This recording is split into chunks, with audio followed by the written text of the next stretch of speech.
everyone. Welcome back to another episode of the Mission Brain podcast. I'm your host, Ali, live from Karachi, Pakistan. And today we have two more additions. We have our first new co host. I'd like to welcome Carla to the podcast. Carla, do you want to go ahead, introduce yourself? Hi everyone, I'm Carla Lopez from Mexico City. I'm a third year medical student and I'm so glad this is my first Mission Break podcast episode as Ali has been working on the ones before. And I'm glad we have Dr. Vaca because I remember her, I met her in a hackathon. So now it's an honor and a pleasure to have her now. Thank you, Carla. So, as the audience can tell, we're turning into a serious podcast now since we have more than one co host. But I really want to, put the spotlight on the star of today's show, which is our amazing guest, Dr. Silvia Vaca. Dr. Vaca, I'm going to go ahead and introduce you. Dr. Silvia Vaca is a neurosurgeon trained at Stanford University with a focus on cerebrovascular care and a long track record in global neurosurgery. She was born in Colombia and then moved to Atlanta at 6, then studied biomedical engineering at Georgia Tech. That's something we're going to come back to in the episode. Later, she earned her MD degree at Stanford University School of Medicine and built a scholarly focus in bioengineering and global health. Her path is shaped by a singular theme where she comes back to again and again: tenacity. First, learned in competitive swimming, then tested in the operating room, and sharpened through global work spanning research and capacity building partnerships. Dr. Vaca, welcome to the episode. Thank you so much. You're both way, way, way too kind to me. I'm really happy to be here. We're very happy to have you on the show. So we're just going to dive into our first question. And we've been getting feedback that this is the favorite question for our audience, which is, what's your origin story? I think you've touched on a couple of the highlights, but my origin story starts in Bogotá, Colombia. That's where I was born, to both Colombian parents. We moved to the US when I was quite young, due to my dad's job and the climate in Colombia at the time. And so I essentially grew up mostly in Atlanta, Georgia. From there, I went to my undergrad degree first at Georgia Tech. As you alluded to, I did biomedical engineering. I had no plans of being a doctor, hadn't figured it out yet. And so I was really interested in medical device design, and I wanted to do that. And went for engineering because of that. Did love engineering, had a great time there, but ultimately realized that I wanted to be a lot closer to the patient care. And so while medical device design was really fun, it didn't really give me that personal connection with the patients that I was hoping to help. So I pivoted over to medical school, and pretty quickly on realized that I wanted to be a surgeon. And so throughout my medical training, I tried all the different subspecialties, looked really seriously at all of the different surgical subspecialties, and ultimately landed on neurosurgery. It had the perfect mix of the types of patients that I wanted to take care of, the really intense, difficult situations and conversations that needed to be had for these patients, mirrored with an incredible operating room experience with really fun cases that range from things that were quick and emergent, and had to be taken care of effectively but quickly, and deliberately, all the way over to the opposite extreme of complex microsurgery, which is just as high stakes, just as important, with a different focus on less so of a time crunch and more so on the technical execution of these really fine motor skills. And I loved it. On top of that, there were amazing people. I had a great mentors at Stanford that were such inspirations to me and who showed me what a neurosurgeon could look like. And I really wanted to be like them. And so that's how I ended up at Stanford for neurosurgery, and then focusing on cerebrovascular because it was even more so all of that. That I really wanted: the intensity, the types of cases, the types of patients, and again, the type of people that were in the field that I really enjoyed working with. Fantastic. Amazing. That's wonderful, Dr. Vaca. Your story is so inspiring. And I think neurosurgery is grateful to have you. And we're glad you didn't stick with engineering. We're glad you came to neurosurgery. I don't know So I about think it's a that. win-win situation for us. And I just want to, mention something that you said is having great mentors at Stanford. One of those mentors, Dr. Sengu Judhan, we had at one of our previous episodes. So this I podcast, love him. He's awesome. we all love him. So this podcast is very grateful to mentors at Stanford Neurosurgery. So thank you to all of them. With that, let's move to the next question. Carla, do you want to go ahead? Yes, what a gift to have you here, because that's the gift of pre-med, like going into the science field and then discovering, and now you're here changing the world, not only in your country, but in Latin America. So that's great. As Ali mentioned, you did swim. So I do softball. I was not very good at swimming. I do like both sports. So I understand that sports give you a lot of skills. So what do you think that swimming has like taught you directly and now you've translated into the OR? I'll preface it by saying I also was not a good swimmer. But I think that is a lot of what made swimming so helpful to my life, was that in part, sure, it was about learning how to swim and how to do the different events, but a much, much bigger part was learning how to tackle something hard and tackle yourself, really. Swimming, of course, you're competing against other people, but for the most part, you're competing against the clock. You're competing against yourself. And so getting yourself to go to the practices, to do the hard events and really work through all of that was really the challenge and the gift that swimming gave me as far as my life experiences. Like I mentioned, I wasn't a good swimmer, so I just had to try really, really hard. And then my coach really hammered that home. He cared much less about inherent skill and much more about work ethic and perseverance. And so he was always bringing that up and making that the focus. Sure, you may not be the fastest, but if you work the hardest, that will get you pretty far. So I ended up being in the longest, most painful swimming events. I swam the mile, I swam all of the events that nobody particularly liked, because we realized that while I wasn't physically gifted, I was very tenacious. And halfway through a mile of swimming, eventually the mental part of it is much more important than the physical part of it. And I could end up overtaking and doing well in those events purely out of sheer will and work ethic. And so I really took that to everything in life. There's a lot more that you can do if you convince yourself that you can and did do it. You're, really just preparing yourself mentally for what's going to happen, and then you're preparing yourself not necessarily to be, falsely optimistic that you're going to be able to do something and not be prepared, but rather, I can do this, I will do this. How do I prepare so that I can make that happen? And that's a great skill to have in neurosurgery. It's a great skill to have in life in general. But I think this field in particular requires that of you. There's a lot of difficult situations that we go through, which of course are nothing compared to what the patients are going through. And it requires a lot of tenacity from everybody involved.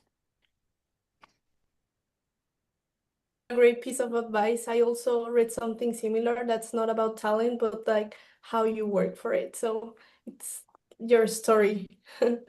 Thank you. Thank you, Carla. Thank you, Dr. Vaca. I'm loving this multifaceted personality that you bring to neurosurgery, and it's so inspiring to know. And I just want to, highlight something. And Carla, I think we can keep it as our title. I want to do this. I will do this. And how do I figure out how to do this? And I think that's our major takeaway from today's episode. But let's jump on to the next question, Dr. Vaca.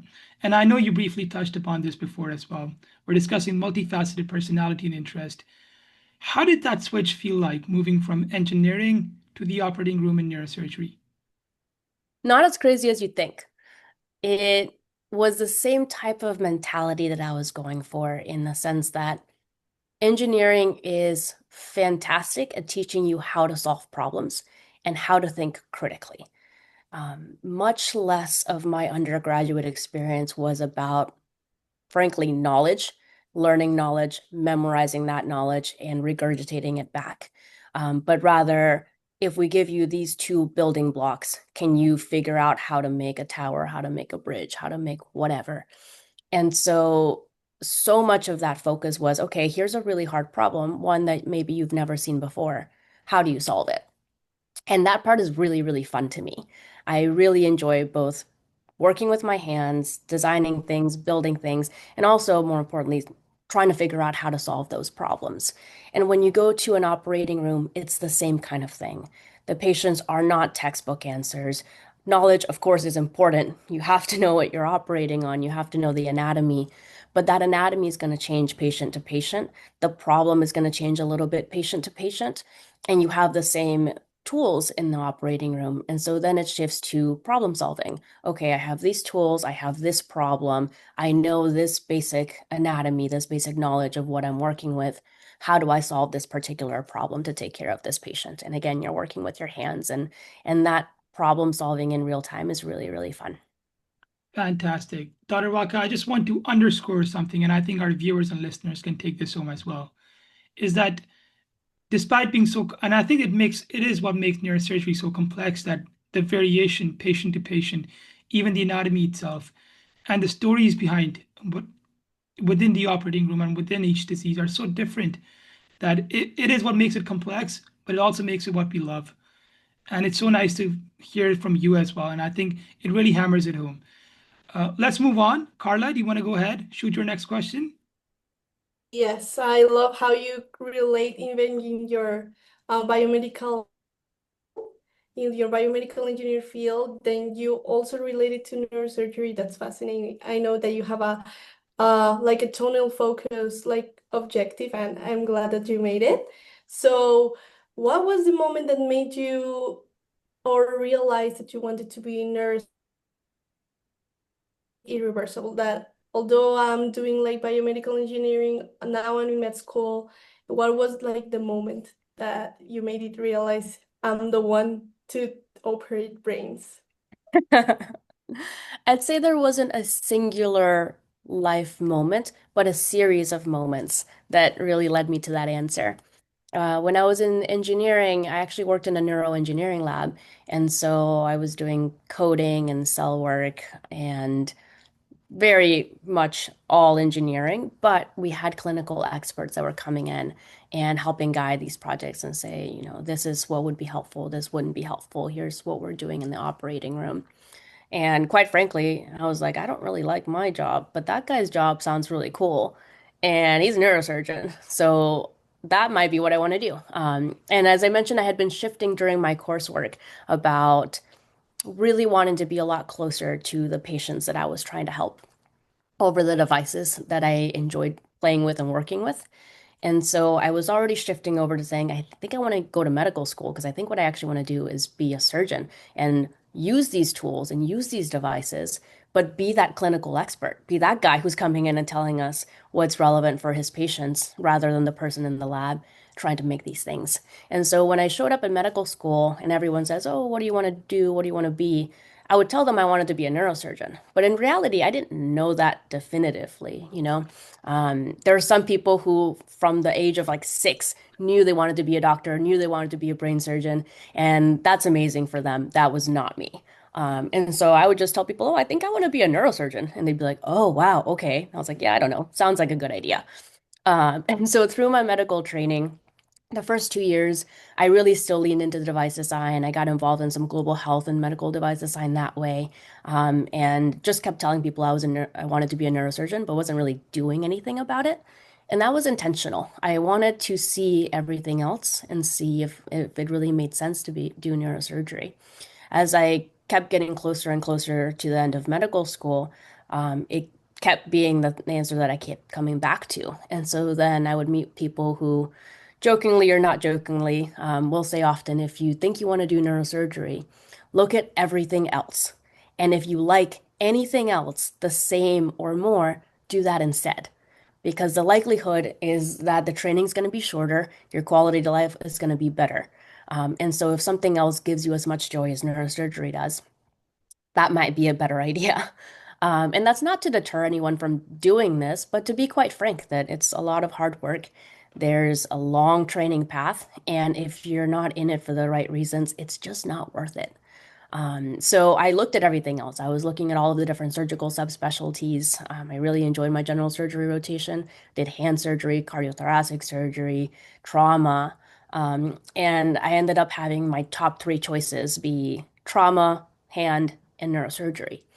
And when I would tell that to people, they'd say, that doesn't make any sense. Those are totally different specialties, which is true. But eventually I figured out why it was that I wanted those. And it was because trauma had that high acuity, critical care, coming in the middle of chaos and having a clear head and going through steps to make sure that that patient is safe, that you can take care of them in this acute setting. The surgeries weren't as fun. Hand surgery was a whole other extreme where we're doing carpal tunnel surgeries and things like that in outpatient centers. There could not be less acuity. But the microsurgical skills were incredible. Hand surgeons are fantastic microsurgeons, and they're operating on an area that's so delicate and so important to our humanity. And so I really enjoyed the technical skills of that, but I found the rest of the care kind of boring. And so then neurosurgery ended up making sense in my mind in that what I was really yearning for was that high acuity, that high intensity, those really, really sick patients to help manage and take care of, those really difficult conversations that you have to have with them and their families and everyone around them, and the microsurgical skills that the hand surgeons were using, and the neurosurgeons had all of that. So it ended up making perfect sense in the end. But it wasn't just like an aha moment where I was like, oh, this is meant to be, this is my destiny. It was a series of methodical decisions that ended up confirming that that was what I wanted to do. Lovely. Thank you so much, Dr. Vaca. Thank you so much, Dr. Vaca. And I think Carla and I should go back to our rotations and see if we like or enjoy something as much as neurosurgery, because now's still the time to do it. Might be too late next year. And thank you so much for that. But I also want to touch upon something you mentioned, which is global health. And I understand, and we did our research, you've been heavily involved with global health. You did your neurosurgical rotations in Uganda as well. How's your perception of how you want to take global neurosurgery forward? And what's your journey been like with global neurosurgery? Great question. It's been quite a journey indeed. I've known pretty much since undergrad that I really wanted to be involved in global health work, and I didn't know how to merge it with my developing interests in medical school and then surgery and then neurosurgery. And as I was navigating medical school, I was really trying to figure out if it made sense to combine those two interests or if it made sense to just do those two things separately. So initially, I did medical device design work through a program called Design for Extreme Affordability, based out of the Stanford D School. Ended up doing a fellowship in social entrepreneurship out of the Stanford Business School and had a lot of fun doing those projects. But again, they weren't at all neurosurgical. So I said, wouldn't it be great to be able to use these skills and to do this global health work in the thing that I want to ultimately be an expert at and want to be the main focus of my career? And so I ended up going to Uganda, as you astutely mentioned. I spent some time there, about 5 months, 6 months in country, doing clinical research. And as I progressed through my global health work, I realized that there's so many different avenues through which to do global health work and specifically global neurosurgery work. It can look very different depending on what your interests are and what you ultimately want out of your career. You can do medical device design, you can do clinical research, you can do policy and advocacy work, you can do clinical education and direct surgical trainings, and everything in between. And so I have essentially just bounced around through all of those different aspects of what global neurosurgery looked like and settled on really enjoying doing direct education for neurosurgical capacity building and surgical trainings that way. So how do we build up a healthcare system? How do we build up a hospital, which really means not only building up a neurosurgeon, but the whole team that's necessary, the ICU, the anesthesia team, radiology, lab, emergency services, everything that's necessary to build up a neurosurgical program really means that you're building up a whole hospital infrastructure. And doing that directly one-on-one or many on many, but on the field with a particular team, I find really, really satisfying. And that's where I've gotten a lot of mentorship from Dr. Han, doing some work both in South America through another nonprofit called Solidarity Bridge, and then doing some work with Mission Brain in Sierra Leone. That's ultimately my home. And that's ultimately where I want to be in my career, is being that clinical expert, helping guide and helping build neurosurgical capacity at a more local level than policy or research or things like that. Dr. Vaca, I'm in love with what you just said, that's where you want to be at home, which I, from what I understand, is a tie-in of global neurosurgery and capacity building. And that stands to be the hallmark of what Mission Brain and your team at Stanford is trying to do and is working towards effort with so much effort. I just want to now transition into another question, Dr. Vaca. You mentioned the numerous avenues that global neurosurgery and global health provides you. What's your advice to trainees in going into, say, global neurosurgery and global health? How do you advise them for the next 4 or 5 years? I'd say explore. First and foremost, I think it's easy to think that I don't have the right skills yet. I don't have any skills yet. I'm not a clinical expert. I'm not even in neurosurgery residency. I'm this, or that, and come up with all of these reasons why you shouldn't or aren't the best person to help. And quite frankly, that's just not true. There's so many different avenues through which you can help and through which you're also learning. That whole process, that whole journey that at least I've started on so far and hope to continue for many, many years. I've never considered myself particularly qualified to do, but really interested, really enthusiastic about it. And I said, this is something that I care about, and eventually I'm going to have to figure out how to do it. So let me get involved as early as possible. Let me learn as much as possible while being conscientious not to get in the way of the actual work. And as you go through that, at this point, I've now been doing global neurosurgery work in some capacity for about 10 years, which feels insane. And I still never feel like the most qualified person. But at the same time, it still continues to be something that I love. And then now I have a decade's worth of experience of just doing it anyways, doing it because I cared and I wanted to learn. And there's a million different ways to help, and you just find what way fits. And during that whole time, you're also figuring out what's a best fit for you. So, are you somebody who really thrives in thinking of those research questions and figuring out how to answer them, how to develop good projects that are going to help people internationally? Are you somebody who really likes thinking at a much larger scale for policy and advocacy and working with different ministries of health, working with the World Health Organization and all of these larger international institutions?